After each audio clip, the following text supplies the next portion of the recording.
Hello everyone, আজকে আপনাদের জন্য আবারও নিয়ে এসেছি একটি নতুন ডায়াগ্রাম। এর মাধ্যমে আপনারা জানতে পারবেন কিভাবে how to make motor protection circuit breaker wiring diagram তৈরি করা হয়। চলুন দেখে নিই কিভাবে তৈরি করা হয়।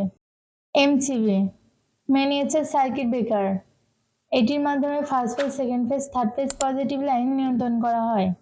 এমপিসিবি এটি মোটর প্রোটেকশন সার্কিট ব্রেকার। এটি একটি ইলেকট্রিক্যাল ডিভাইস যা একটি বৈদ্যুতিক মোটরের আপ সিস্টেম তিনটি কাজ সম্পাদন করে। Indication lamp 1, indication lamp 2।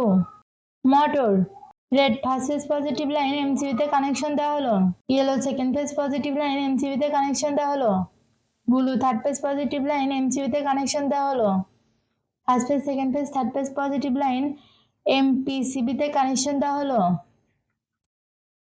Third phase positive line MPCB থেকে এমপিসিবির অপর একটি টার্মিনালে কানেকশন দেওয়া হলো। এমপিসিবি থেকে third phase positive line indication lamp 1 এ কানেকশন দেওয়া হলো। First phase positive line MPCB থেকে ইন্ডিকেশন ল্যাম্প 2 তে কানেকশন দেওয়া হলো।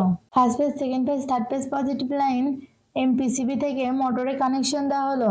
নেগেটিভ লাইন ইন্ডিকেশন ল্যাম্প 1 ও 2 তে কানেকশন দেওয়া হলো। এই ডায়াগ্রামটি পুরোপুরি সম্পূর্ণ হয়েছে। এভাবে আপনারা আপনাদের বাসাবাড়ি অথবা কারখানাতে তৈরি করতে পারবেন। ভিডিওটির সাথে থাকার জন্য ধন্যবাদ। ভিডিওটি ভালো লাগলে অবশ্যই লাইক ও সাবস্ক্রাইব করবেন।